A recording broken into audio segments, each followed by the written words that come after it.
Buenas noches con todos. Los saluda Giovanna Ramírez, gerente general de Rancor International Training. Les damos la bienvenida y las gracias a nuestros amigos de Argentina, Bolivia, Chile, Colombia, Ecuador, El Salvador, Guatemala, Bolivia, Honduras, México, Panamá y Perú por asistir a nuestro webinar gratuito donde trataremos el tema fatiga y somnolencia en las empresas, impacto económico. Esta noche nos acompaña el doctor Eduardo Bazán, es especialista en medicina interna en Henry Ford Hospital y medicina del sueño en Rush University Medical Center. Ocupó el cargo de asistente de servicio de medicina del sueño en el Hospital Amster Limestone, en Alabama, por más de 7 años y posteriormente como director médico del Centro del Sueño del mismo hospital. Es cofundador de RES Especialistas del Sueño, que está dedicado de manera exclusiva a la evaluación, diagnóstico y tratamiento de diversos desórdenes del sueño. También nos acompaña el médico ocupacional Kevin Vigil Vega, médico cirujano titulado y habilitado, con más de 9 años de experiencia profesional en el rubro de seguridad y salud en el trabajo, egresado de la maestría en seguridad y salud en el trabajo y prevención de riesgos laborales por la Universidad Politécnica de Cataluña, España. Es máster en medicina ocupacional y del medio ambiente por la Universidad Científica del Sur, Perú, y posgrado en auditoría médica basada en evidencia por la Universidad Peruana de Ciencias Aplicadas UPC, Perú. Asimismo, cuenta con cursos de especialización en ergonomía por la Pontificia Universidad Católica del Perú, por la Universidad de Girona, España, y por la International School de Milano, Italia.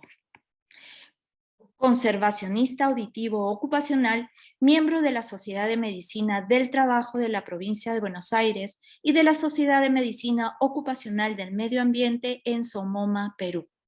Les informamos que si desean hacer alguna pregunta durante el seminario, el chat está activo para que puedan realizarlas. Con esto damos inicio a nuestro webinar. Muchas gracias.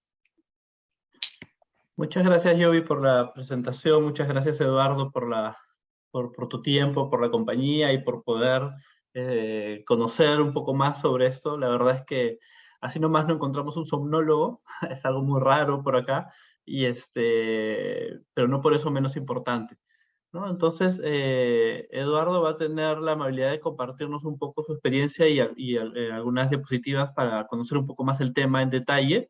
Y luego el chat va a estar en todo momento abierto, será unos 30-40 minutos, y luego Eduardo iremos conversando y respondiendo en conjunto algunas inquietudes de quienes nos acompañan, como has visto, de varios países de la región. Así que yo apago mi cámara y te dejo el micro para que empieces, Eduardo. Muchas gracias a todos, muchas gracias al doctor Kevin Vigil y a Rancor por esta oportunidad. Y bueno, sí, yo soy médico especialista en medicina del sueño. En Sudamérica se conoce como somnólogo. Y en este caso vamos a conversar en particular sobre la fatiga, la somnolencia en el trabajo, cómo impacta a nivel económico.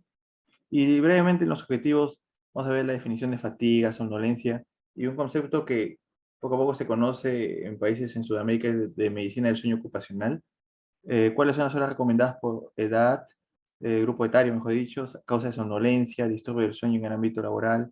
¿Cuál es la función del empleador, pero trabajando cercanamente con el colaborador en la seguridad del transporte en relación a la fatiga, pero que se puede aplicar a otros tipos de servicios? Definición, diagnóstico y tratamiento de la apnea del sueño. ¿Cómo impacta la apnea obstructiva del sueño a nivel laboral, personal de salud?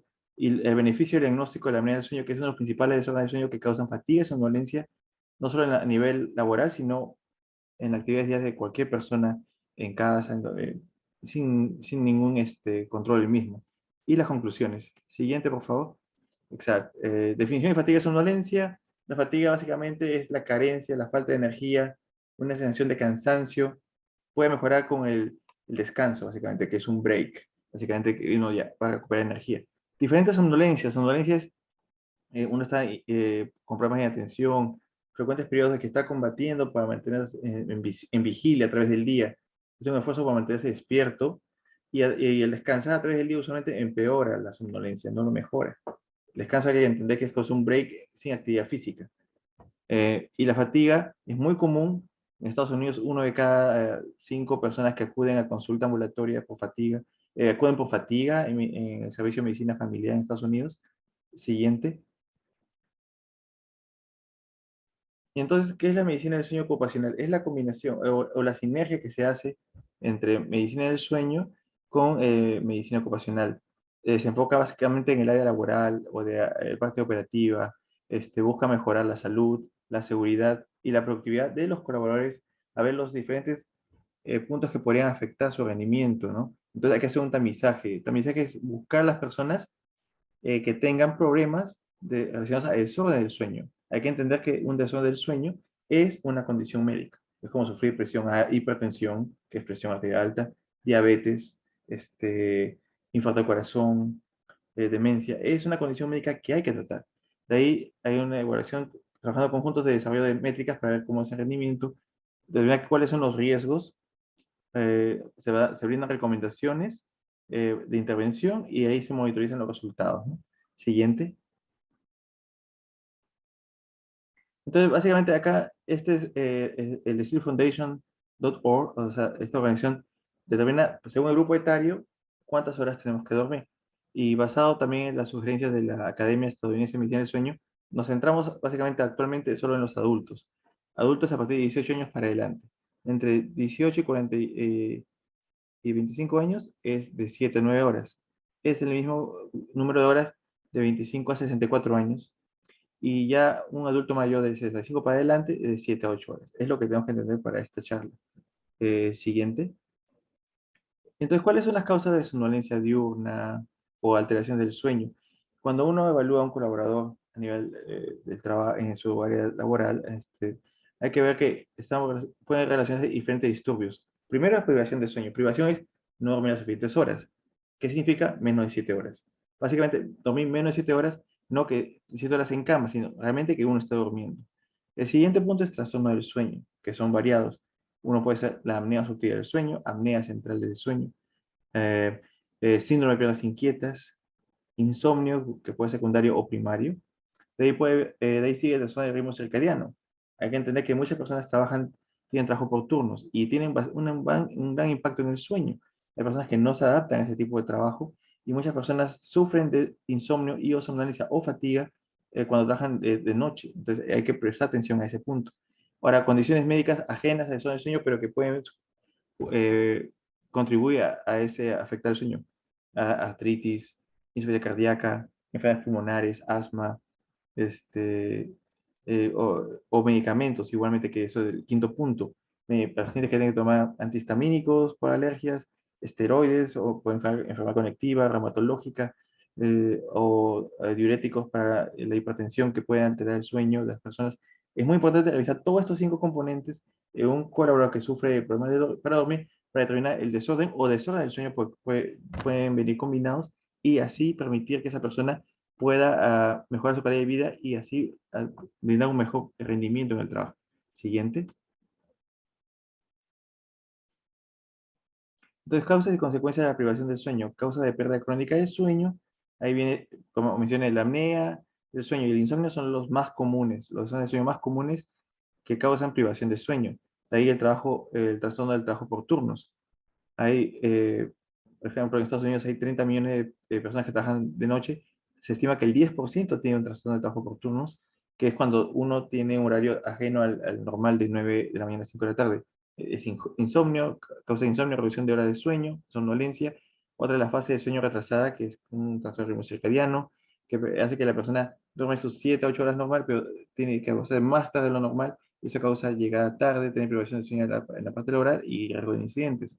Condiciones médicas, infarto cerebral, lesión cerebral traumática, Parkinson, lo que mencioné, fibromialgia, reflujo gastroesofágico, asma, obesidad, desórdenes psiquiátricos y medicamentos que causan tanto incremento de la vigilia o de alerta o que causan somnolencia. El primero, prednisona, parches de nicotina, inhibidores de enzima convertida en angiotensina, diuréticos, efedrina, pseudoefedrina, tacrolimus, entre otros, de somnolencia, antihistamínicos de primera generación, ansiolíticos, antidepresivos, antipilépticos, hipnóticos, relajantes musculares, por ejemplo. Entonces, todo eso se tiene que analizar en detalle con el colaborador que tiene problemas. Y las consecuencias de un sueño alterado por una crónica privación de sueño, somnolencia excesiva. ¿Qué porcentaje estás hablando? Del 75% de personas que trabajan por turnos, comparado con un menos del 8% de los que trabajan solamente de día. Entonces, el rendimiento cognitivo está afectado por esa privación de sueño. Hay disminución de la vigilia, incremento de errores, disminución del tiempo de respuesta, compromiso de razonamiento lógico, memoria, aprendizaje, creatividad, compromiso de funcionamiento psicomotor, incremento de riesgo de errores y lesiones con uso de equipo de maquinaria, alteración de la regulación emocional, afectando la eficiencia, productividad, incremento de accidentes vehiculares, básicamente. Siguiente. Entonces, ¿cuál es la función del empleador en la seguridad del transporte? Enfocémonos en el transporte en este caso, pero como comento, fatiga, somnolencia afecta varios tipos de servicios: pesca, minería, construcción, call center, todos los servicios que tengan trabajos nocturnos, trabajos rotativos, trabajos prolongados de 12 horas, puede afectar la fatiga. Entonces, la fatiga es un riesgo significativo en el área de transporte y áreas sensibles. El National Transportation Safety Board tiene más de 200 recomendaciones para mejorar la seguridad del transporte en relación a la fatiga, pero es una responsabilidad del empleador hacer un proceso de tamizaje, o sea, de buscar personas que podrían tener riesgo antes de contratarlos por un trastorno del sueño. Y esos trastornos del sueño son muy comunes, es verdad, son muy comunes. La apnea del sueño afecta en la población adulta un 12% de la población y se incrementa con la edad. No son conscientes de los síntomas, lamentablemente la gran mayoría de ellos, uno de dos aproximadamente, con apnea del sueño. Hay síndrome de piernas inquietas, insomnio y muchos más, como el que comenté, de la fase retrasada de sueño. Lo mínimo recomendable es cuando se detecta una persona que podría tener riesgo de un trastorno del sueño, hay que derivarlo al médico especialista de medicina del sueño, que como comentó Kevin, es un somnólogo, es el término en español, como el cardiólogo de problemas cardíacos, el neumólogo de la parte pulmonar, el neurólogo en la parte del sistema nervioso central, el sistema nervioso, reumatólogo en la parte de articulaciones, es la misma, hay un somnólogo para evaluación y tratamiento correspondientes. Siguiente. Entonces, ¿hay riesgos de accidentes vehiculares relacionados a la fatiga? Está demostrado. Hay estudios muy marcados. Hay un estudio realizado por el Federal Motor Carrier Safety Administration sobre riesgos de accidentes vehiculares, y en este caso buscaron personas que sufrían de apnea obstructiva del sueño, que en breve lo voy a mencionar, pero los que sufrían de apnea obstructiva del sueño tenían 2.4 veces mayor riesgo en estos conductores de accidentes vehiculares y de 2 a 10 veces más en pacientes con apnea del sueño sin tratamiento comparado a los controles, es decir, los que ya estaban en tratamiento. Las consecuencias relacionadas a accidentes vehiculares en pacientes con este tipo de desorden del sueño, que es, como menciono, el desorden del sueño es problema médico, no es un problema mental, o sea, de la mente, es un problema fisiológico, y que puede afectar obviamente a nivel mental o de salud mental con depresión o ansiedad. Pero no es algo solamente de la fatiga, hay que buscar la causa de fondo. Causa un limitado rendimiento psicomotor, hay mayor riesgo de lesiones físicas, elevado costo financiero. El National Safety Council determinó como más de 800.000 accidentes vehiculares y 1.400 fatalidades que se relacionan directamente a la apnea obstructiva del sueño sin tratamiento. Como ven en esta imagen, fatiga, cansancio, somnolencia, microdespertares, un accidente. Y con un costo de casi 16.000 millones de dólares. Siguiente. Pero tratar la fatiga beneficia por parte del empleado si busca a los colaboradores que tengan riesgo de un trastorno del sueño. Uno de los más comunes es la apnea del sueño. Sí, hay una reducción en costos. Seguro de salud. Las empresas tienen menor costos cuando los pacientes o los colaboradores están saludables o con condiciones médicas y están bajo control. Se reducen los costos. Se reducen la ruptura de negocios. ¿Qué tal si un camión con carga importante llega tarde a otra ciudad? Ese negocio busca otro contratista. Entonces hay pérdida de dinero, consumo y pérdida de ingresos de ese tipo. Pero mejora la calidad del sueño, mejora la productividad, la moral del personal y también ahorra en costos de servicio de salud. Ejemplo, esta compañía Schneider National, es empresa de transporte en Estados Unidos, que hizo en el 2006, evaluó a todos los trabajadores que tenían riesgo de apnea del sueño. Se hizo, en ese caso, a ese tiempo se hizo la polisonografía, que voy a mencionar en breve, que es un estudio detallado de un centro del sueño, un laboratorio, y determinó quiénes tenían riesgo de apnea del sueño y los confirmaban o no con ese estudio. De ahí iban con el médico especialista, el somnólogo en Estados Unidos, el sleep physician se dice, y ellos empezaban el tratamiento ¿con qué? Con un equipo que se llama CPAP. Es un pequeño compresor de aire que genera un flujo constante de aire a través de un tubo flexible que se conecta al otro extremo con una mascarilla y el paciente lo usa, como está en la gráfica, en la foto, cada vez que duerme y evita eso el colapso de la vía aérea. ¿Y qué se vio? Que los que tenían buena adherencia a la terapia CPAP tenían 4 o 5 veces menor riesgo de accidentes comparado a los pacientes que no tenían adherencia a la terapia CPAP. ¿Y qué pasó al final? Los que no hacían tratamiento no siguieron en la empresa, no porque la empresa se ocupara de un tipo de penalidad, sino no había rendimiento adecuado, tenía mejor rendimiento los que sí se trataban y tenían mayor fuerza de actividad y rendir y enfrentar la actividad de largas horas de trabajo. Y tal así que esta compañía implementó un sistema, un programa de descarte del trastorno del sueño anual.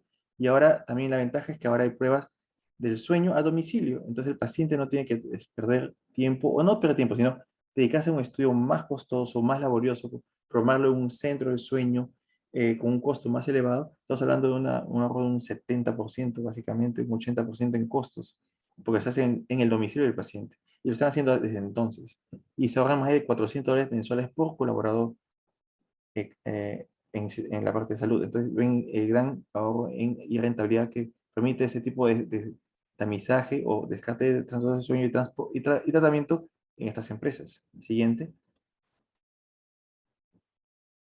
Entonces, ¿qué medidas se pueden mitigar, minimizar el riesgo relación a fatiga? Prácticas y políticas de horario. Como mencioné, 30 millones de adultos en Estados Unidos trabajan en turnos. Se estima que 3 millones de ellos tienen un trastorno de sueño. El trastorno del sueño por trabajo en turnos, que podemos comentarlo en otro tema, es muy importante, es muy interesante. Es el insomnio, somnolencia diurna excesiva, el riesgo de accidentes de conductores de transporte debido a somnolencia diurna excesiva o alteración del ritmo natural del ciclo sueño vigila que cada uno tiene. Es un daño significativo en atención y vigila con sinergias. Trabajo en torno más apnea del sueño es mucho más marcado la somnolencia y fatiga. Recomendar un trabajo diurno, trabajo de turno sin rotación, exacto, en esos trabajadores que tienen apnea del sueño. Y si no es posible, rotación de trabajo de turnos rápidos, de 2 a 3 días de trabajo, sigo 2 a 3 días de descanso luego del turno nocturno que permite que su sueño vigilia no se altere tanto. Entonces, de que evite tanta fatiga o somnolencia por el alterar el ciclo de trabajo rotativo, ¿no? Anoche. Siguiente.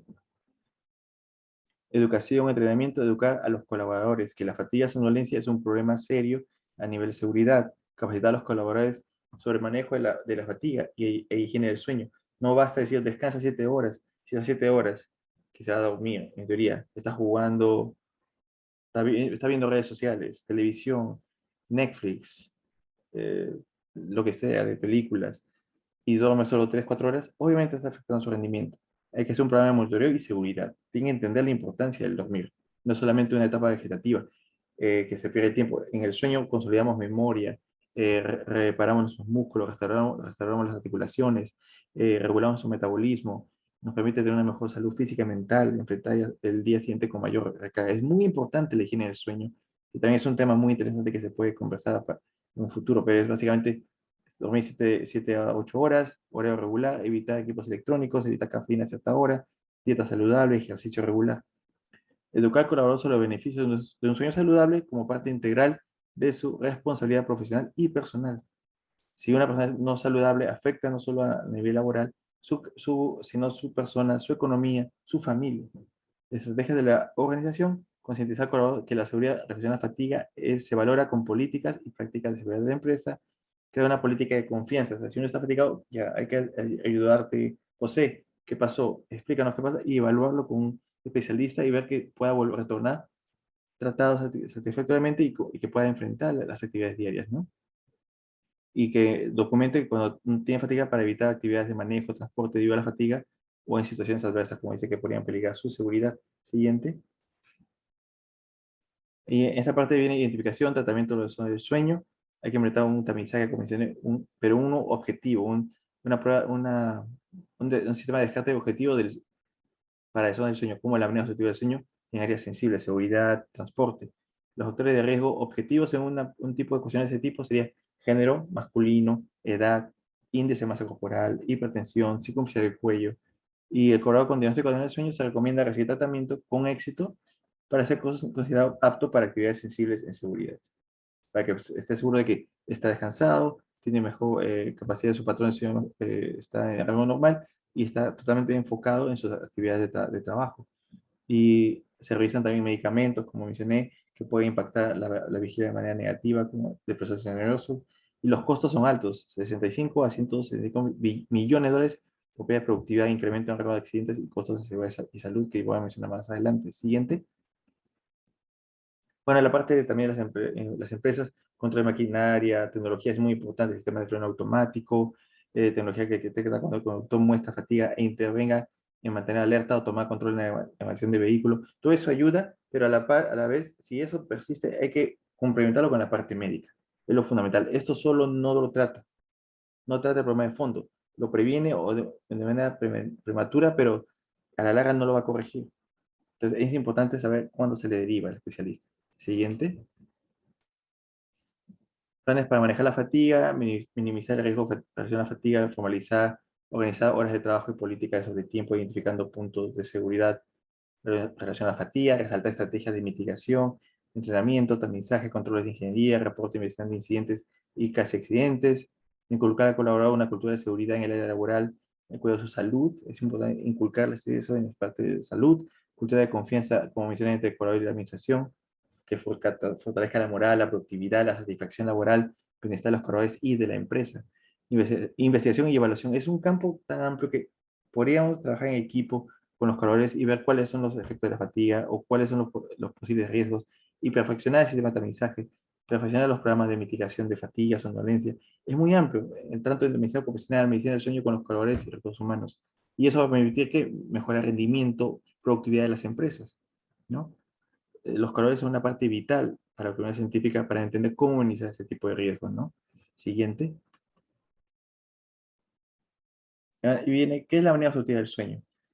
Lo que mencioné, es un desorden del sueño, es una condición médica seria.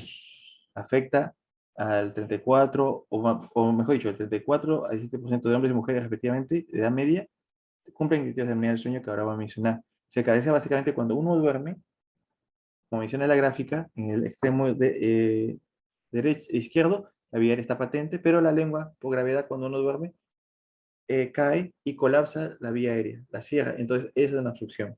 Puede ser total, que no pasa nada de aire, que un estudio del sueño lo demuestra, o total, mejor dicho, que no pasa nada de aire, o parcial, que hay un flujo limitado. Eso causa caída de nivel de oxígeno.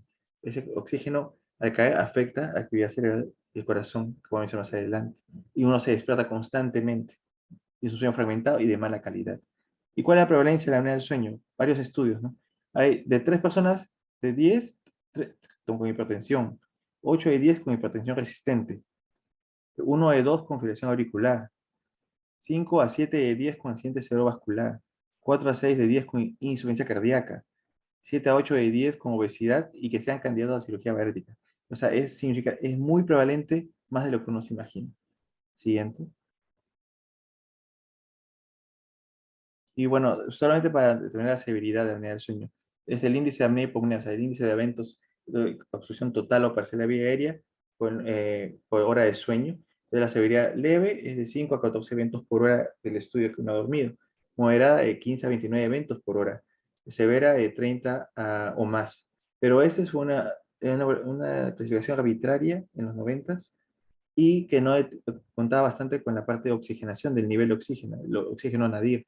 Entonces está en reevaluación, porque si una persona tiene una apnea leve, 8 veces por hora, no está tan mal, pero su oxígeno cae a 60%, 70%, 80% lo mínimo en una noche. Si a pesar de que sea leve, hay que tratarlo. O sea, varía bastante, hay que combinar muchos puntos, ¿no? Esta evaluación. Siguiente. Eduardo, acá nos han hecho llegar algunas preguntas, algunas en el chat, algunas en privado, pero quería, para que no vaya pasando, digamos, cerrando temas, una de las preguntas era, entonces, fatiga y somnolencia no necesariamente está relacionada con gente que trabaja en turnos de noche, ¿no? Esa es una de las preguntas, porque si Claro, en la noche descansa, pero tiene la apnea obstructiva del sueño, entonces va a estar trabajando turno diurno, fatigado. exacto.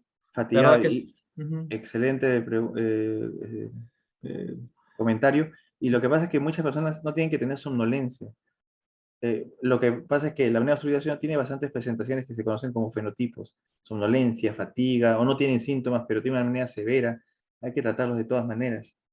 Entonces, es muy importante. Por eso, ahí viene el cuestionario de Edward que menciono que no es útil para detectar la apnea del sueño. Un valor anormal o normal no lo descarta, que lo menciono más adelante. Buen comentario, Acá ¿no? también nos preguntaban respecto al tema de cómo, dice Juan, cómo podemos controlar el sueño en los colaboradores. Dice, ¿el uso de instrumentos, los relojes, es lo ideal o no?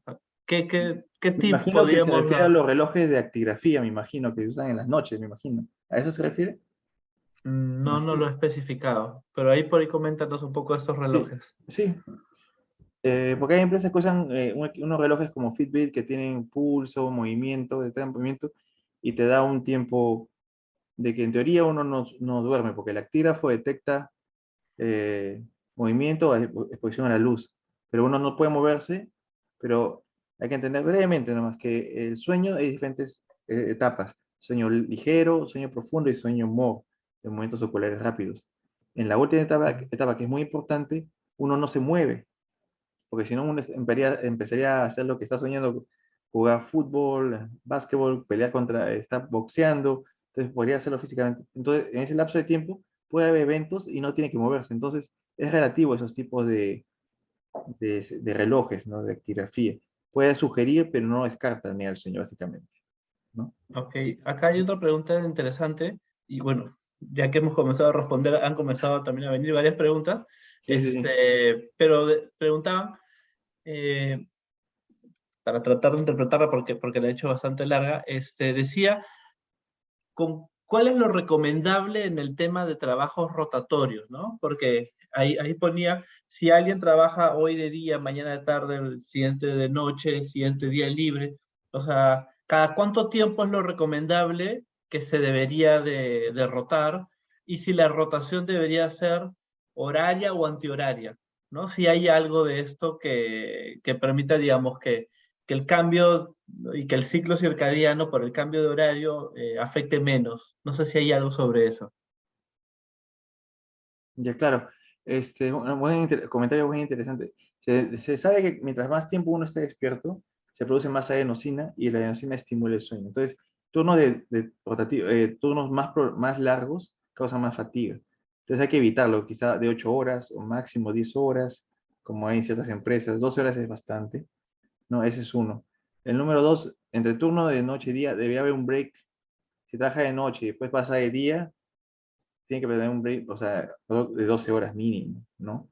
O sea, esos hay cambios que hay que hacer. Y turnos de varios días, también aumenta más la fatiga, ¿no? Turnos de 10 días o más impacta ya en el rendimiento del colaborador. Entonces, esos detalles son muy importantes. Y hay estudios que les puedo compartir luego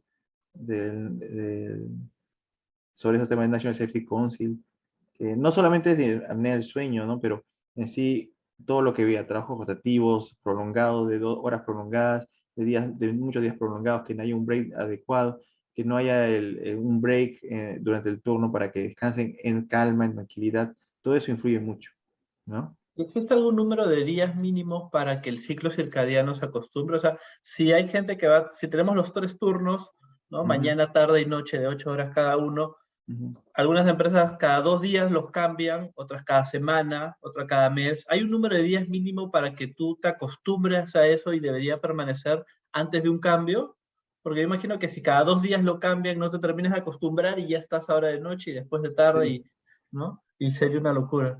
mínimo, pero como dicen, turnos cortos de 3 días, podría ser 3 días, después Ujú, 3 días, de noche, de día, o si ujú, trabaja de 7 días está bien, pero no tan largos, y en los días de descanso, los días previos a empezar su turno de noche, o sea, trabaja de día, está su descanso de 7 días, los días, justo 3 días previos a empezar su turno de noche, tiene que ujú. adelantar poco a poco, avanzar más sus horas de acostarse, ¿no? Se acuesta a las 10 de la noche que a medianoche, al siguiente día 1:30 de la mañana, al día 3 de la mañana. Entonces, cuando empieza su turno, ya su sueño, su ritmo sueño vigilia está un poco más adaptado y tolera más el turno y tiene menos fatiga, ¿no?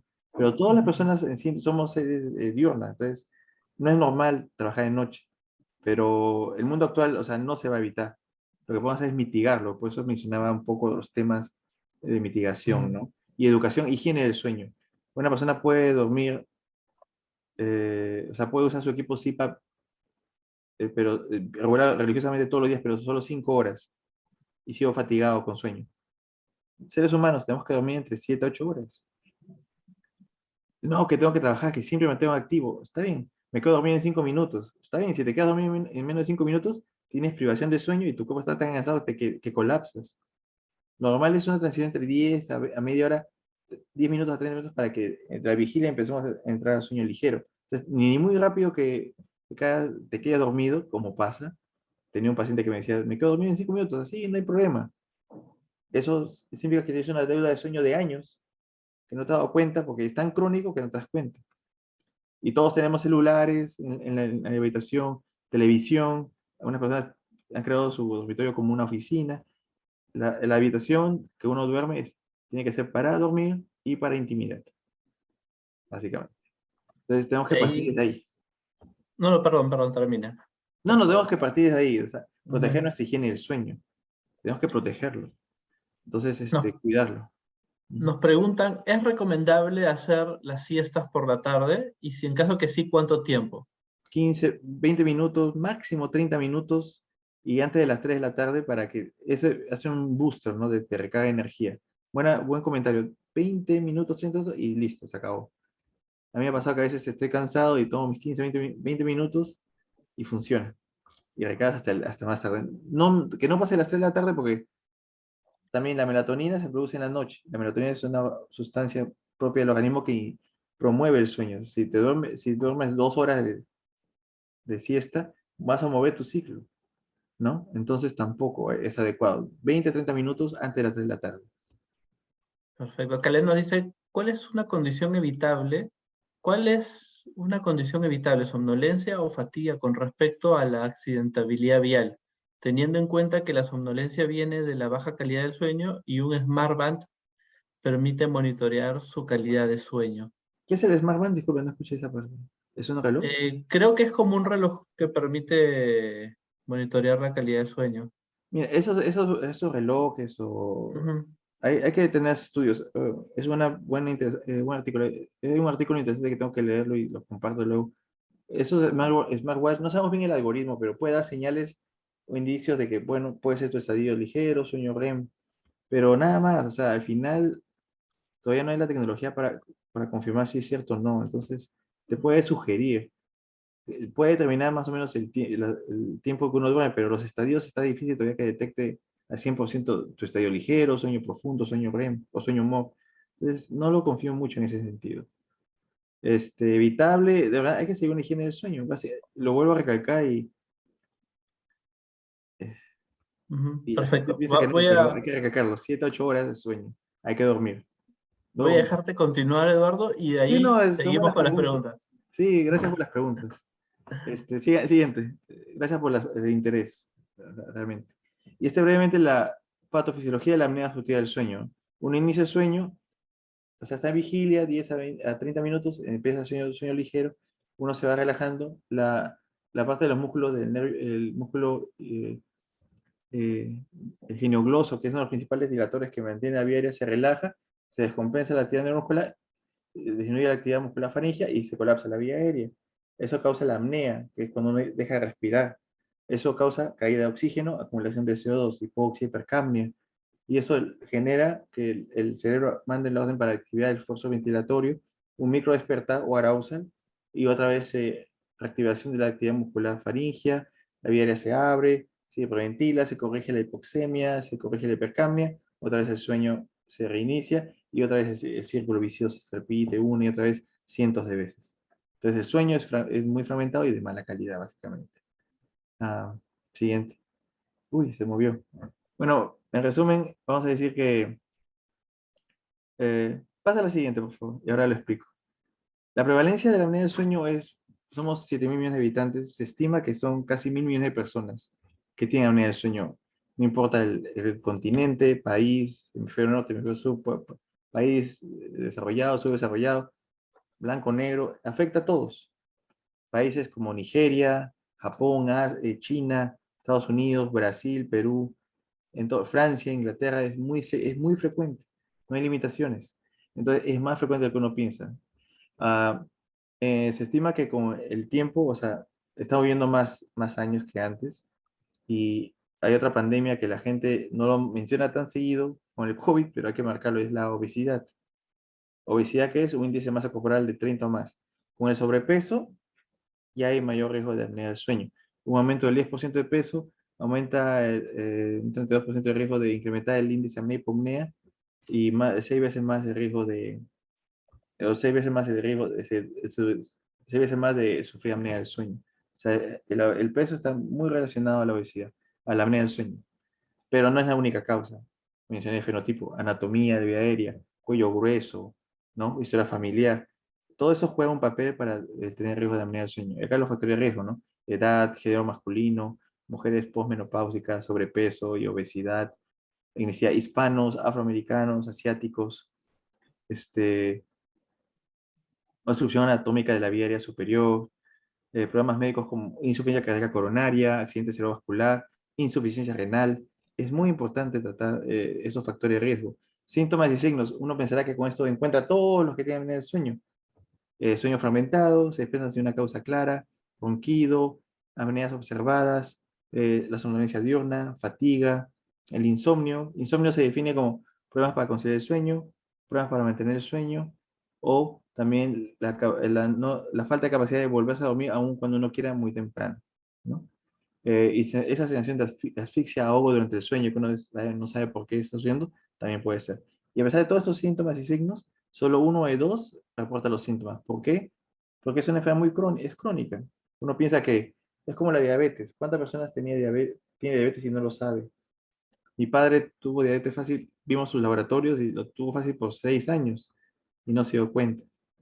Hasta que después ya estaba más cansado, tenía más poliuria, polidipsia y lo diagnosticamos, ¿no? O hipertensión. ¿Cuánta gente está caminando en la calle y es hipertenso y la única manera que lo sabes es cuando tiene un infarto coronario, un accidente cerebrovascular o una falla renal? Entonces, es muy importante ver que esta enfermedad es altamente prevalente, es, es, es muy no, pobremente diagnosticada y de alto riesgo en la salud de las personas.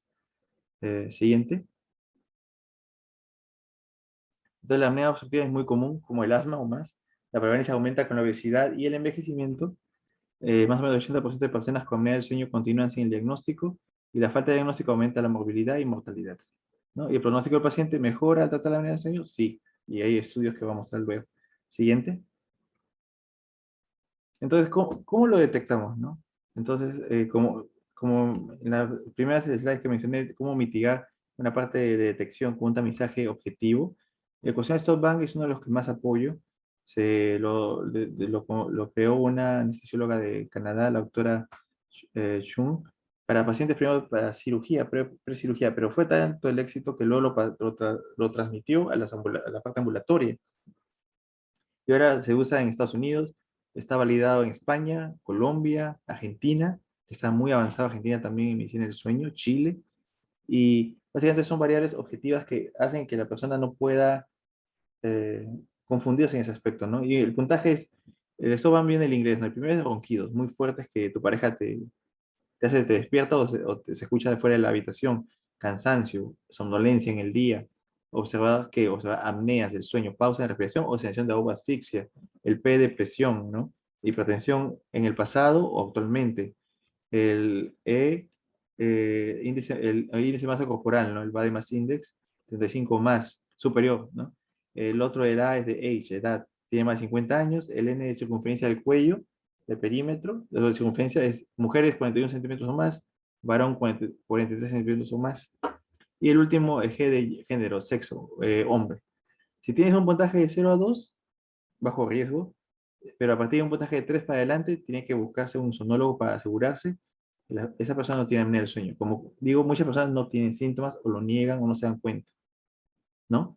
Y con el puntaje 0 a 2, también hay mucho de la sospecha clínica. No, no tienes, pero si es una persona con sueño, joven, que me ha pasado, tenía una que tenía puntaje de 2, bien joven, 25 años, solo roncaba y cansancio, no tenía lo demás, ¿no? O sea, hombre y roncaba, listo, listo.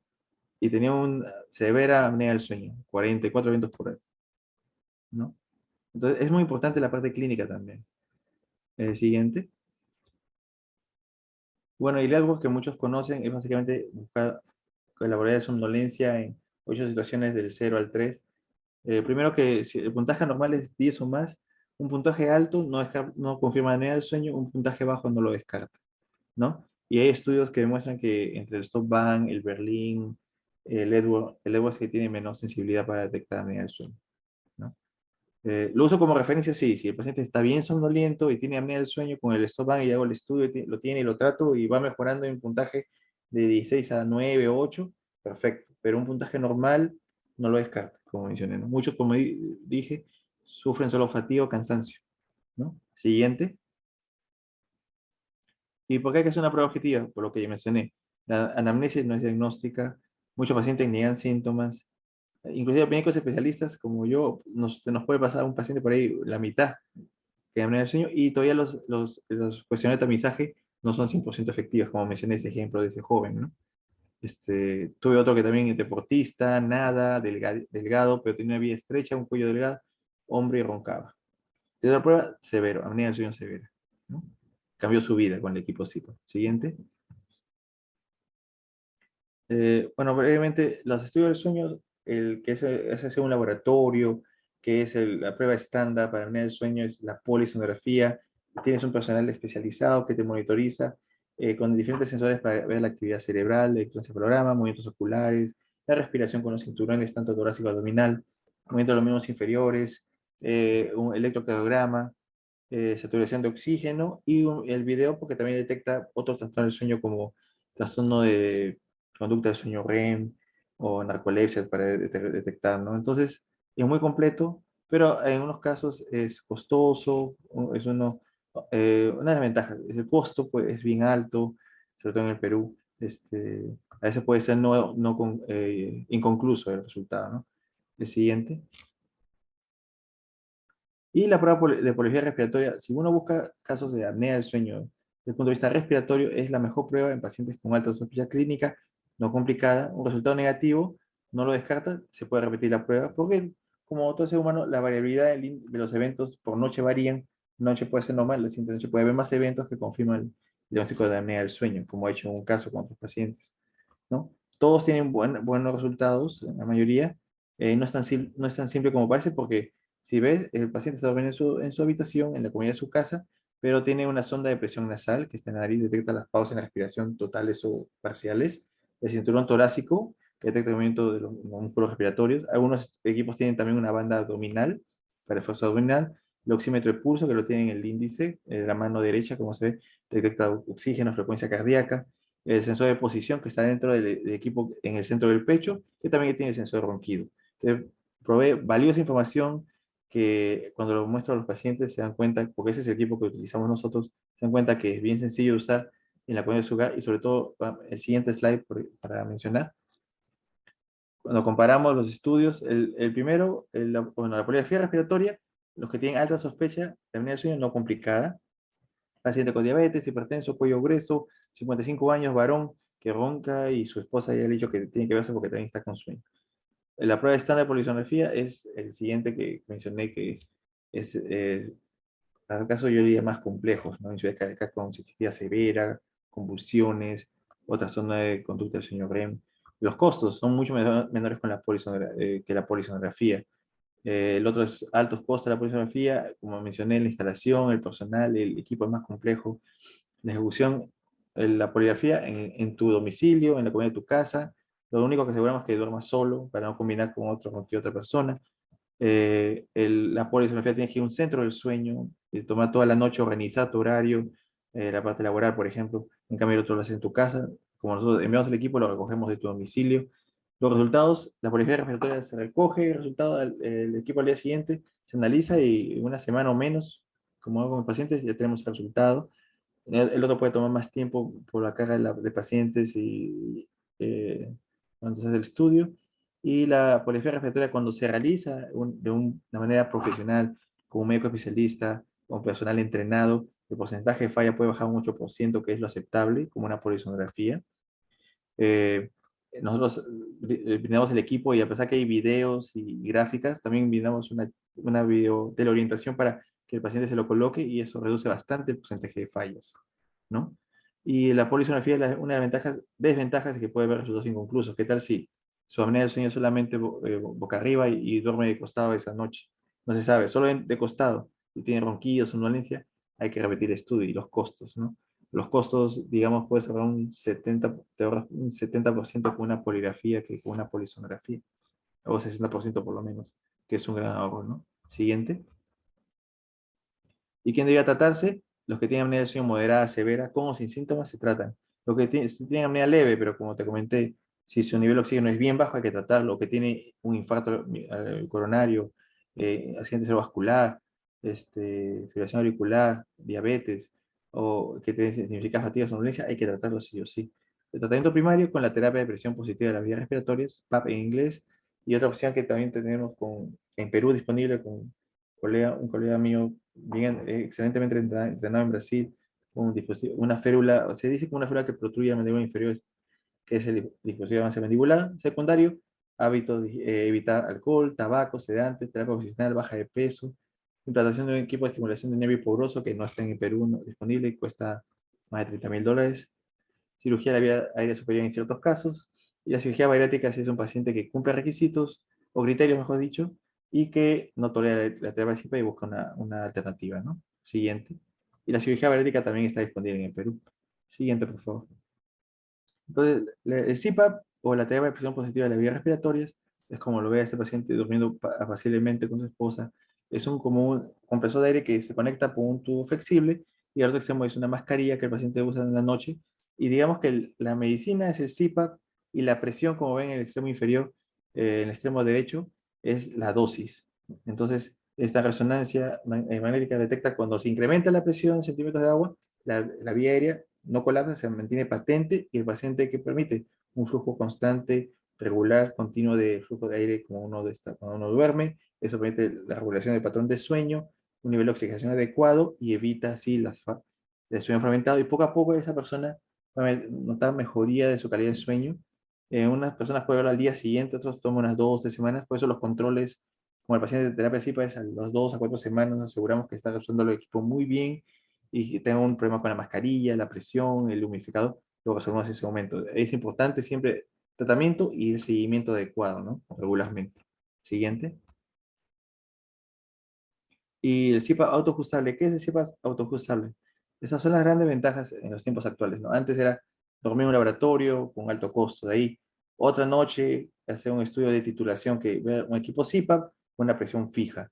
Presión de 10 centímetros que lo usas boca arriba, boca abajo, de costado. A veces algunas personas no toleraban la presión de costado y sí de boca arriba. Porque la vía aérea, el área se puede reducir con porque todos es una variabilidad del ser humano, ¿no? Pero no lo toleraban. Entonces, ahora se creó la CIPA autoajustable.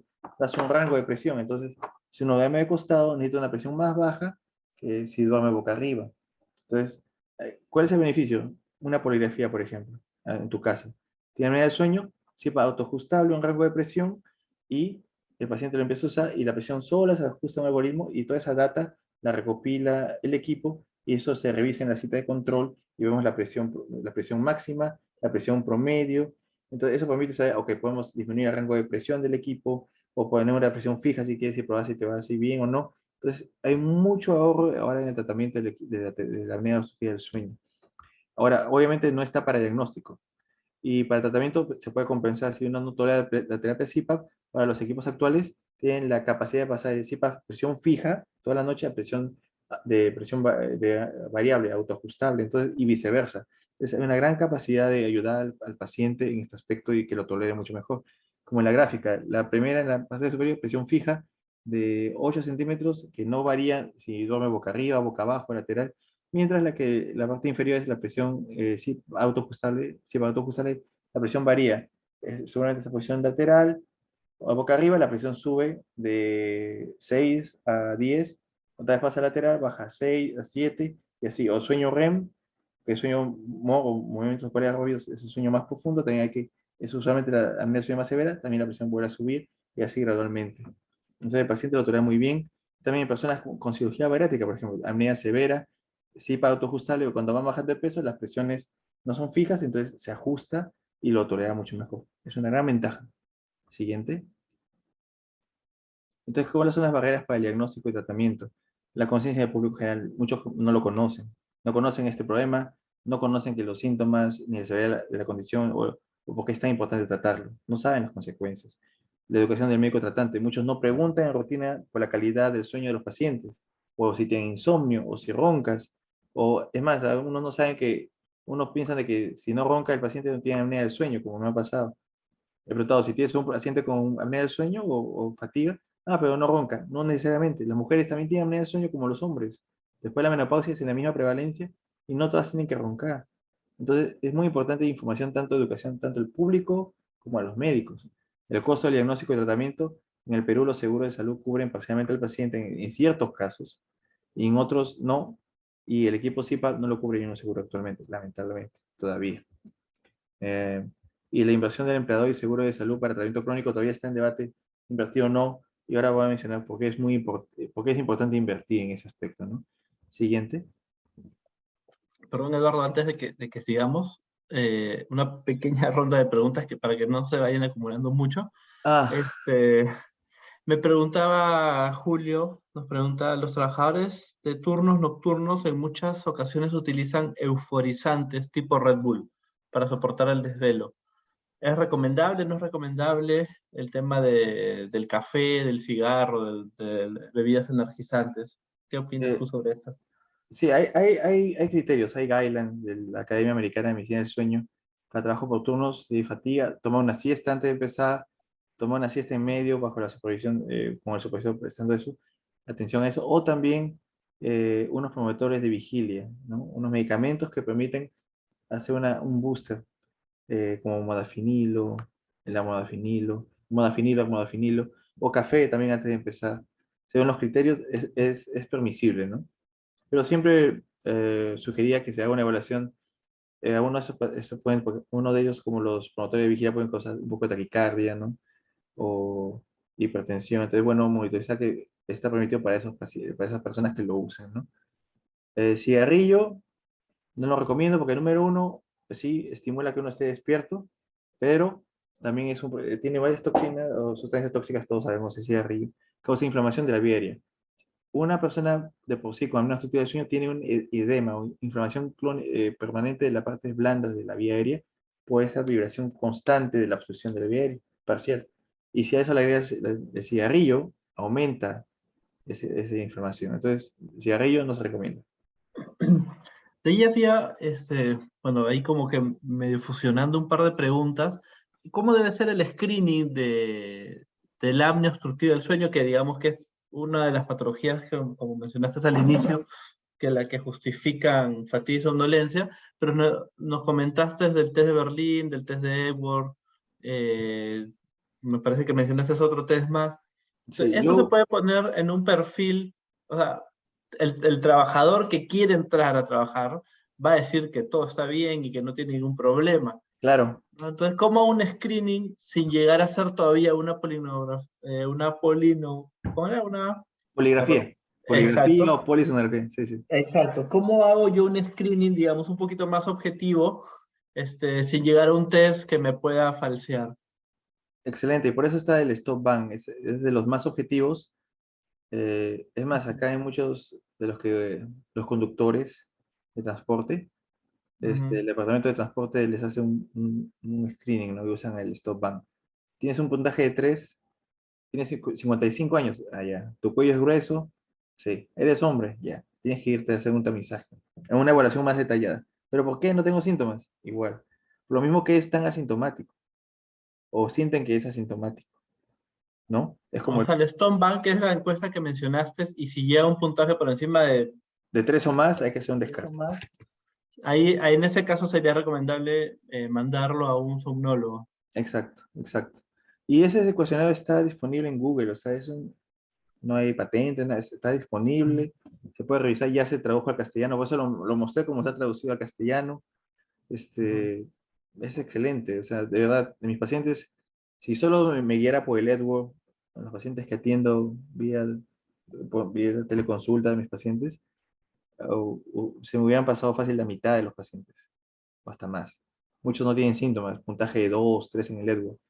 pero en el Stop tiene un puntaje de 4, 5, 6, y, y listo, les hago la prueba y sale el puntaje, el diagnóstico.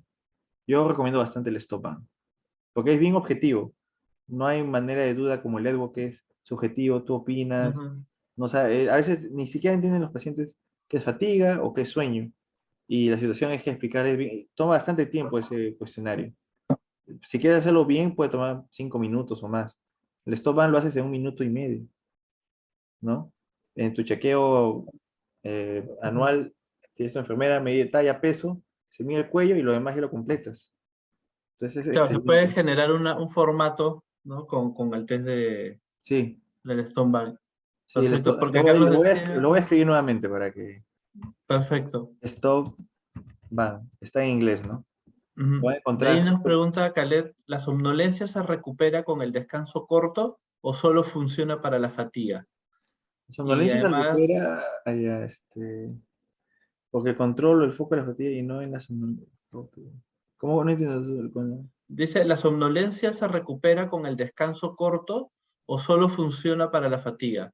Porque el control o el foco en la fatiga, ¿por qué el control o el foco en fatiga y no en somnolencia?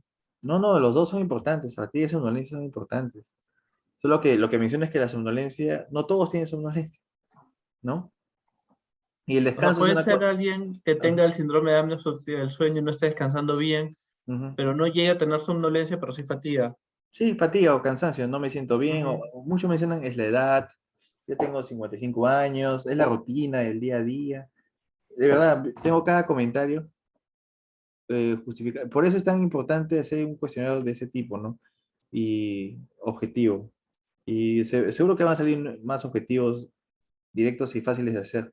Pero es que como mencioné, diabetes o hipertensión, uno no sabe, no tiene síntomas, hasta que se hace una muestra de chequeo, ¿no? Listo, tu glucosa está en 125, 26, tienes diabetes.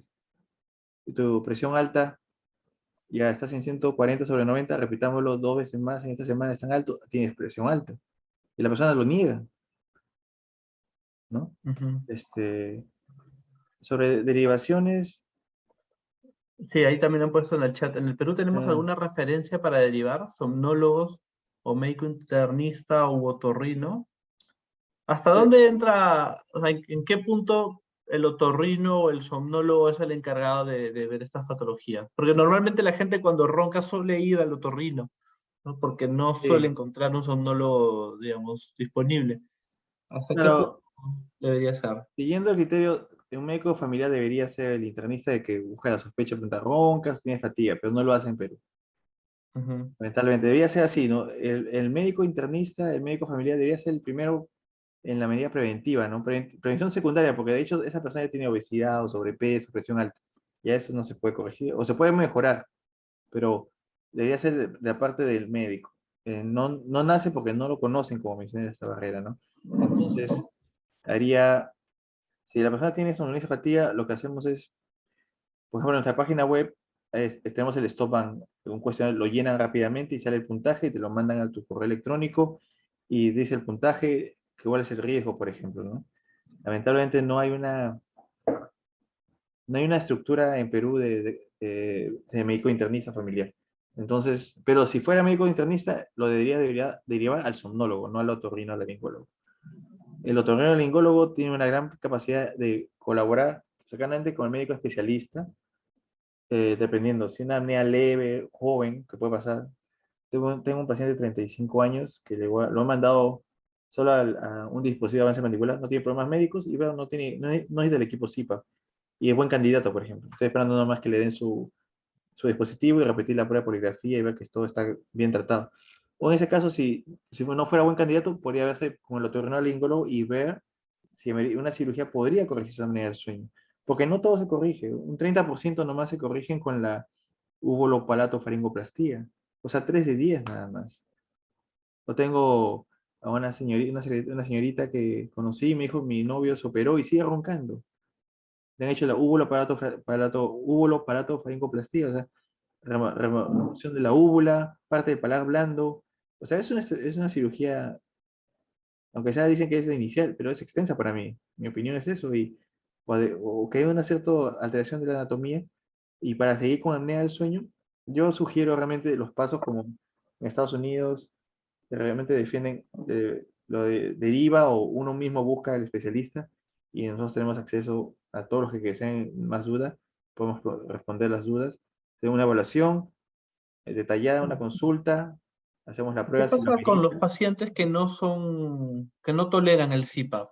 Por eso, y si hacemos CIPA y no lo tolera, vamos con el dispositivo de avance mandibular, lo derivamos al odontólogo, experto en trastorno del sueño, con el que trabajamos para que haga el dispositivo y se repite la prueba. O lo derivamos al otorrinolaringólogo, ¿no? Entonces, todas esas etapas hay para seguir uno por uno. Sí, eso estamos abiertos a todo, porque el equipo CIPAP es muy bueno, excelente, pero no es para todos en ese momento. Hay que darle su pauta, otras oportunidades de otro tipo de terapia. Y sí se puede. Y en Perú tenemos todo al alcance. O sea, digamos que con una mirada de salud ocupacional, lo principal sería, bueno, primero, como las otras patologías, identificarlo lo más tempranamente posible, luego Exacto. darle información respecto al tema de higiene del sueño, respecto al tema de la obesidad, respecto al tema de, bueno, de Informe. valorar si tiene factores de riesgo, supongo, ¿no? Obesidad, Claro. edad, hipertensión u otras patologías no controladas. Hacemos los test y si a pesar de la higiene del sueño y a pesar de todo, de la alimentación, bajar de peso y todo lo demás, lo va haciendo más o menos, pero sigue teniendo problemas de... Yo me imagino y más o menos planteo eso de cara a la gestión que tendremos que hacer nosotros los médicos ocupacionales y ya sobre los casos que no haya mejoría, entonces ahí es como que la capa superficial, ¿no? Y ya cuando con eso no funciona, ahí la interconsulta entra al taller ya el somnólogo, ¿verdad? Sí, yo creo que sí, pero si tiene un riesgo alto, definitivamente de frente se manda Ah, al especialista. O sea, claro, un si puntaje le de hacemos 5 el más, test, un de puntaje de 3 o frente. más, lo mando definitivamente porque esa persona va a querer bajar de peso, pero la apnea del sueño causa menos horas de sueño de las recomendadas, altera tu metabolismo, y reduce la leptina, aumenta la grelina, aumenta tu apetito, es difícil bajar de peso. Lamentablemente es Mm. así, o sea, como compresión, cuando uno, es como con un hipertenso, ¿no? Y trato de explicar a los pacientes, tienes hipertensión, tienes que bajar de peso. Y el cardiólogo decía lo mismo, tienes que bajar de peso, tomar tus medicinas, tener una dieta saludable, no fumar, todo junto, no puedes hacer Ujú. solo baja de peso. Si no controlas tu presión, tienes un infarto en un futuro. Tienes que tomar, es todo en conjunto y a veces la gente no entiende. Hay que tratar todo de golpe, en conjunto, ¿no? Ahora, si es una persona joven, como tú comentas, que bacán, yo entiendo, puedes intentar, sí, ve tu higiene del sueño, veamos si realmente duras tus 6 horas, no tiene un puntaje alto en el stop band, intentemos eso primero, ¿no? Pero con un puntaje 3 o más, sobre todo 5 más, No, eh, claro, va de frente de con, frente y un se va somnólogo. complementando con higiene del sueño, baja de peso, evita el alcohol, evita el cigarrillo, claro, pero no hay que esperar esas pautas porque no se va a mejorar. Hay que ser Perfecto. realista con las personas y aceptar que es una enfermedad y que tiene que tratarse de manera agresiva. Y acá hay otra pregunta, dice, ¿cómo combatir los microsueños? ¿Los energizantes y el café ayudan? O sea, de repente yo imagino que para un turno, para algunos turnos puede servir, pero no debería ser algo que yo una vez vi una empresa de transporte que cada vez que un tráiler salía, la empresa les daba un dispensador de café. Entonces, ¿eso hasta qué punto es recomendable o no? Ahí vuelvo a recalcar, para combatir los microsueños, lo mejor y saludable es dormir tus 7 a 8 horas. Van a pensar que soy el doctor sueño, pero es verdad, tenemos que dormir nuestras 7 a 8 horas. Así es, somos seres humanos, nosotros tenemos nuestra propia reloj biológico, nuestra biología no lo podemos cambiar. Nosotros es como que cuando nacemos somos un auto, un Ferrari totalmente aceitado, tenemos que cuidarlo. Si no lo cuidamos, vamos a tener problemas, ¿no? Si no cuidamos el mantenimiento regular, va a fallar las llantas, el aceite, la velocidad, va a cambiar el motor y se convierte en no sé, en un Fiat. Tenemos que cuidar nuestro sueño. Y eso es como una buena higiene del sueño, respetar nuestras horas, entender que la habitación es, como mencioné, un ambiente tranquilo, calmado, sin equipos electrónicos, para dormir e intimidad. Los energizantes, obviamente, como dicen los promotores de vigilia, el café, se ayudan si es que vas a trabajar de noche, ¿no? Pero si uno se despierta cansado y va a trabajar y empieza café, café, café, puede ayudar al inicio, pero después ya no tiene el efecto. Tengo personas que toman 5 cafés todo el día y siguen con fatiga y sueño. Toman antes de acostarse y igual se duermen. Es algo, hay una privación de sueño y no se dan cuenta. Tuve un paciente la semana pasada, tomaba 5 tazas hasta las 11 de la noche y se acostaba a 11:20. Y decía, ¿y por qué toma tanto café? No sé. Entonces es muy importante empezar del origen, lo más sencillo, y ahí se limitan todas esas ideas de energizante, café, que en ciertos casos son muy importantes de seguir, ¿sí? De todas maneras, trabajo por turnos, lo apoyo y la Academia Americana Academia Estadounidense de Medicina Nacional tiene sus guidelines de gente para trabajo por turnos y lo apoya muy bien en ciertos casos, sí. Pero hay que primero dormir bien. Perfecto. Respetar Te tu dejo sueño. para que sigamos con las No, diapos que sí, nos siguen. son Gracias, excelentes Eduardo. preguntas. No, a ti, gracias. Siguiente, por favor. Entonces, ¿cuáles son los beneficios al diagnosticar y tratar la apnea del sueño? La parte del empleador, se reducen los costos a largo plazo, incrementa la productividad, disminuye los riesgos de accidentes y costos, responsabilidad legal, se mantiene y se mantiene la integridad de la empresa, su imagen. El paciente, el curador, mejora su salud, su expectativa de vida, ¿no? Incrementa la productividad, mejora la calidad de vida, mejora las relaciones sociales. Las personas que no duermen bien, no trabajan en equipo, tienen problemas con la pareja, mayor riesgo de divorcio. 1 de 4 con apnea del sueño no duermen con su pareja, se divorcian o duermen en cuartos separados. Las relaciones comicales también. El médico tratante se alinearse con los objetivos de salud de población, incrementos de los ingresos de un sistema de salud basado en valores, reducción de las emisiones y de los costos del sistema de salud, que vamos a mostrar más adelante. Entonces, hay el objetivo triple que lo traduje, ¿no? Mejorar la salud de la población, bajar los costos a través de, bajar los costos a través de mejoras y mejor cuidado de, de las personas, ¿no? Siguiente. Y bueno, y acá, brevemente, lo único que voy a resumir, no sé qué pasó con la presentación, disculpa, pero mencioné previamente que la obesidad y el envejecimiento son los factores de riesgo. En el Perú estamos en ese camino, o ya está dando, estamos en eso. En los últimos 41 años, la población de 60 años o más se ha más de duplicado en hombres y mujeres, del 6% al 12 o 13%. La obesidad está afectando a casi el 41% de la población en sobrepeso, obesidad. No, la obesidad de casi 25%. O sea, 1 de 4 en Perú, y ese se estudia a partir de los 15 años o más, tiene apnea del sueño. O tiene, disculpa, obesidad, 1 de 4. Y los problemas cardiovasculares afectan a más del 40%. Entonces estamos ya, es un problema de salud pública. Siguiente. Y bueno, los costos en billones, ¿no? Estados Unidos, se estima que gastas unos 12.400 millones de dólares al año. Uno dice, wow, pero la población, eso es solo al 20% que se trata. El otro 80% que no se trata, se gasta más, se gasta casi 150.000 millones. Y voy a mostrar el siguiente. 150 millones de dólares. ¿En qué se gasta? En 9 personas se estima que no están diagnosticadas en Estados Unidos. Esto es un estudio de la Academia Americana de Medicina del Sueño de 2016, muy interesante. El 20% eran 5.900.000.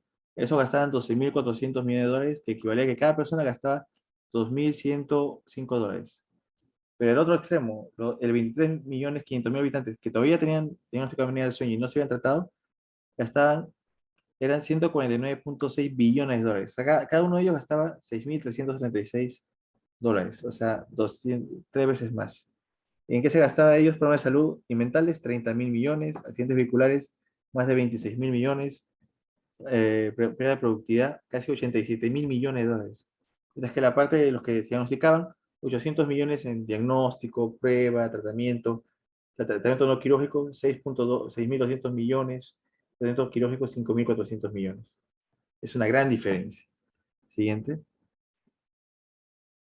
Acá también el ahorro en el diagnóstico, si se tratara a todos, básicamente el resumen es que se tratara a todos los que tenían apnea del sueño, a pesar que se incrementaba de 12.400 millones a 61.900 millones, al final del fondo te ahorrabas más de 100.000 millones de dólares. Siguiente. Los costos de salud, calidad de vida, ¿no? O sea, los problemas médicos. problemas de hipertensión, enfermedad coronaria, diabetes, asma, insomnio, 2.100 millones de dólares, depresión, ansiedad, salud mental, más de 7.000 millones de dólares. Todo eso contabiliza al año 30.000 millones de dólares que gastan adicionales. Y los accidentes vehiculares, costos en billones de dólares. En la parte no comercial, comercial no fatal era 15.600 millones, fatal 3.500 millones, y no comercial igual. La parte no fatal 200 millones y fatal 6.900 millones. Sí, sí. Siguiente. Bueno, acá solamente, siguiente, por favor. Vamos a comenzar con la presentación. El siguiente. Lo que quiero resumir es que básicamente ese estudio es del año pasado. Dijeron, ¿qué pasaría? O sea, ¿cuáles son los gastos adicionales en el sistema de salud por eso del sueño? Y mezclaron no solo la apnea del sueño, sino síndrome de piernas inquietas, insomnio, privación de sueño, apnea del sueño. Y fueron bien conservadores, solo que el 5.6% de la población americana sufría ese trastorno del sueño y se estimó que la carga en el sistema de salud eran de casi 95.000 millones de dólares anuales. Era sobre todo 46.9% eran hombres y la edad era 48 más menos 17.7. La población fue de 18 a 84 años, población adulta. Entonces, ¿qué se resumió? Los que tenían, comparado a los que tenían desorden del sueño o trastorno del sueño, comparado con los controles que no tenían, el primer grupo tenía 8 visitas adicionales en consulta ambulatoria, 18 prescripciones adicionales, medicamentos, ¿te imaginas? Y un incremento significativo en los costos del sistema de salud de casi 7.000 dólares por persona al año. Entonces, eso que mostró este estudio muy interesante del año pasado, que el reconocer y tratar de manera temprana estos trastornos del sueño tendría un gran impacto positivo en la reducción de costos y de esa manera los recursos del sistema de salud, básicamente. Siguiente.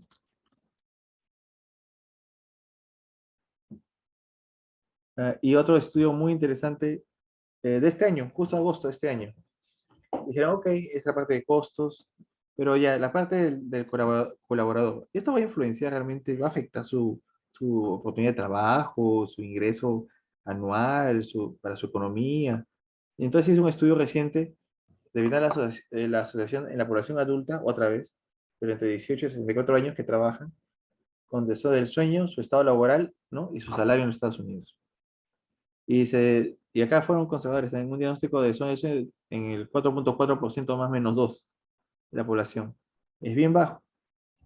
Edad media de 46.9 años y 55.8% fueron mujeres.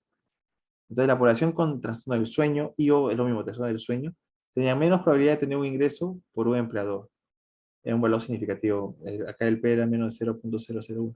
Y un mayor ingreso por parte, o sea, de compensación por la parte del seguro social, o sea, de compensación tipo, imaginen en Perú sería tipo SIS, ¿no? Comparado a los que no sufrían de desnudo del sueño. Y viendo el otro punto, ya, y los que sí tienen trabajo, comparado a los que, o sea, los que trabajan con desnudo del sueño y los que no tienen desnudo del sueño. Un salario mensual, se vio que el ingreso anual al final era de 2.496 dólares menor los que tenían un trastorno del sueño comparado a los que no lo padecían, ¿no? Luego de ajustar sus comorbilidades, hipertensión, diabetes, infarto, artritis reumatoide, ICC, EPOC, lo que sea, y otros demográficos. Entonces, igual impacta no solo en las empresas, impacta al colaborador, impacta al trabajador, impacta su economía. Y si impacta su economía, afecta a su familia. Entonces, es muy importante que se entienda ese aspecto, ¿no? Siguiente. Y acá, bueno, los accidentes laborales, costos que incluyen accidentes fatales, no fatales, costos de médicos, productividad casi 6.500 millones de dólares. Ausentismo, productividad también. La productividad se compromete en casi 84.000 millones de dólares y ausentismo entre 1.800 millones de dólares en los que tienen apnea del sueño no diagnosticados. Siguiente. Pero bueno, acá simplemente vamos a hacer que después del tratamiento y antes del tratamiento y después del tratamiento se eligió una población. Y antes de iniciar el tratamiento, el número de horas de productividad era 6.9, ya con el tratamiento al año subía a 8.1. Y el ausentismo se redujo en los que tenían un sueño de 6.3 días al año a 4.5. O sea, un gran beneficio en reducción de ausentismo. ¿Y eso se traduce en qué? En menos gastos para la empresa. Siguiente. Bueno, y ese es el estudio, ¿no? Básicamente, qué bueno que me acuerdo del slide. Entonces, básicamente dice, La calidad del sueño de muy malo a de muy malo a muy bueno. Antes del tratamiento y después del tratamiento. El porcentaje de personas que tenían uno muy malo bajó del 41% al 1% al año. Y el porcentaje muy bueno de 5 subió a 32% al año. O sea, un gran cambio. Y bueno, 44%, o sea, más del 70% notaron una mejoría significativa en esta población de 506 personas en CPAP al año, ¿no? Y la edad promedio era de entre 49, 30 a 49 años el 15%, de 50 a 69 años era el 56%, de 18 a 29 años el 3%. O sea, más o menos el 18% de la población era entre 18 y 49 años. Siguiente. Y la calidad de vida se mejoró enormemente, ¿no? Antes de iniciar tratamiento, 26%. Después del tratamiento en terapia CIPA, casi se triplicó a un 76%. Mi calidad de vida ha mejorado. ¿En qué sentido? O sea, familia, trabajo, paciencia, tolerancia, el ánimo, buen humor, calidad de sueño. Las parejas, la relación con la pareja ya duerme tranquila, la pareja que está con la sueño no ronca, entonces la otra pareja ya tiene un mejor patrón de sueño, su humor también mejora. Entonces las relaciones se fortalecen también de pareja. Y las horas de sueño en promedio, antes del tratamiento en promedio dormían 5.5 horas, al año sentían que eran 7.2 horas. O sea, mejoraron dentro del rango normal. Siguiente. Bueno, y los riesgos cardiovasculares. La parte cardiovascular mejoró más de 26%, 30%. La hemoglobina glicosilada mejoró también en un 23%. El insomnio mejoró significativamente, en más del 70%. Notaron una mejoría del insomnio solo con la terapia CIPA. Siguiente.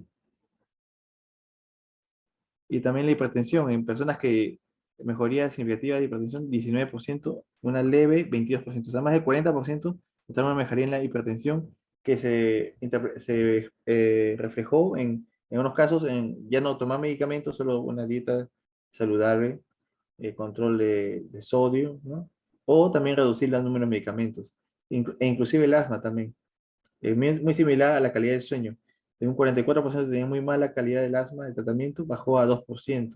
Y de muy buena, de 1% antes del tratamiento, subió a 28% en un puntaje de 5 y 45% en puntaje de 4. Mejoró el asma significativamente, ¿no? Siguiente.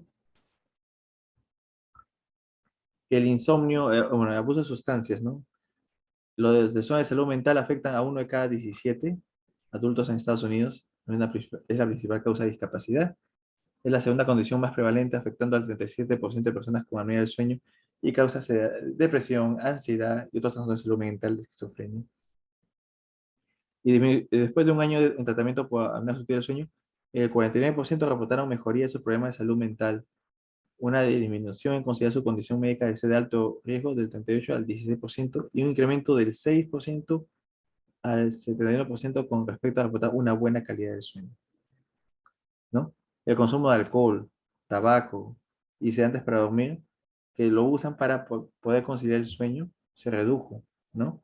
Y lo toman porque quieren tratar de dormir más rápido, pero es un círculo vicioso que al final hace un rebote y causa más insomnio, empeora la apnea del sueño o causa dependencia, ¿no? Como los sedantes. Pero después de un año de tratamiento de apnea obstructiva del sueño, se redujo un 31% el consumo de alcohol, 62% en cigarrillos y 21% en sedantes para dormir. Siguiente. En conclusión, la apnea del sueño es un problema de salud pública, ya lo sabemos, está presente en el mundo, ¿no? En gran magnitud debido a su alta prevalencia y comorbilidades asociadas, impacto en la salud mental, mortalidad, calidad de vida. La terapia FIPAP ayuda, resuelve los síntomas, permite normalizar la calidad del sueño, reducir las complicaciones médicas y consumo de recursos del sistema de salud. La tecnología aplicada en terapia permite un seguimiento adecuado. Alternativas de tratamiento están disponibles en Perú si no se tolera terapia FIPAP, cirugía, el dispositivo de avanza mandibular, cirugía bariátrica, cirugía por laringólogo. La apnea del sueño es una condición médica que implica un impacto económico, ya lo mostramos, ¿no? Con una carga en la sociedad por los costos, pero también a nivel del sistema de salud.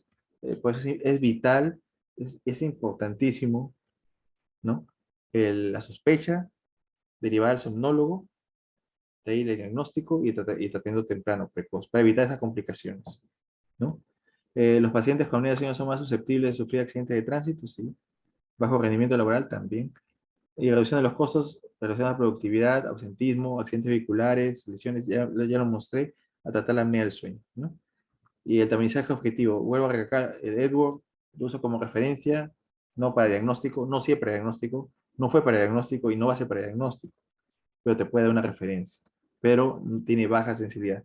Hay que utilizar un cuestionario que sea objetivo, ideal dicotómico, sí, no, nada que me sospecho, puntaje de 0 a 3, sino como el SOBAN, ¿no? Como mencioné. ¿Y por qué? Porque uno de dos con apnea obstructiva del sueño no tienen síntomas, ¿no? Y también estudios de investigación ayudarían en un futuro, ¿no? A nivel de nuestro país. Esos resultados que se pudieran obtener serían los primeros pasos para realizar un tamizaje, un apropiado seguido de evaluación, diagnóstico y tratamiento de las personas que tengan un trastorno del sueño por la medicina del sueño, ¿no? Gracias. Siguiente. Muchas gracias. Y el siguiente slide, por favor. Gracias por todo, ¿no? Ahí están mis datos, cualquier duda. Mi número es de Estados Unidos, por si acaso. Hay una última pregunta, Eduardo, que nos dice, en la apnea del sueño, ¿qué porcentaje sería por causas físicas metabólicas versus causas psicológicas? Si existe algún estudio. No, como ¿Y qué mencioné, lo buena origina? pregunta. No es psicológico, es fisiológico, todos los casos, así que no es así. O sea, las cosas físicas es la prevalencia y la apnea del sueño, si no se trata, causa problemas a nivel de salud mental, depresión, ansiedad o dificultades para tratarlo. De esa manera se responde. Perfecto. Creo que ya hemos ido respondiendo la gran mayoría de preguntas. Muchas gracias, Eduardo, por tu tiempo. Oh, Creo excelente. que ha sido bastante interesante tratar ese tema que normalmente no lo vemos o a veces está muy exclusivamente en el área de choferes o conductores. Y hoy día, bueno, una de de las preguntas o comentarios fue, no necesariamente tienen trastornos del sueño gente que haga turnos noche, ¿no? Y es una importante, digamos, conclusión, ¿no? Para Claro, no sesgar. afecta a Así todos que, los grupos etarios, ujú, género hombre-mujer, trabajo de día, trabajo de noche, trabajo nocturno, rotativo, pesca, fábricas, en todos lados, ¿no? O si no trabajas también en la casa, si la madre tiene los hijos, desarrolla menopausia, tiene mayor riesgo después de menopausia, el riesgo de la mujer es igual que el hombre, de sufrir apnea del sueño, es bien prevalente, ¿no? Entonces hay perfecto, muchas cosas Eduardo. que se Muchas pasan, ¿no? gracias. Ahí están tus contactos de ambos. Ah, Y sí, bueno, gracias. vamos a darle a Natalie las palabras finales para cerrar. Listo, gracias. Solo para despedirnos, los saluda Natalie Mena, gerente comercial de Ramcor. Les damos las gracias por habernos acompañado en nuestro seminario el día de hoy. Muchas gracias Kevin y Eduardo por la presentación, gracias por toda la información que han compartido y también por responder las preguntas al detalle para todos nuestros participantes. Les estamos compartiendo en el chat de Zoom y WhatsApp nuestras redes sociales, generamos contenido interesante para ustedes, además de enterarse de nuestros seminarios. Sigan contando con Ramcor como su aliado para estar preparados profesionalmente durante el 2022. Cuídense mucho, hasta la próxima y gracias a todos.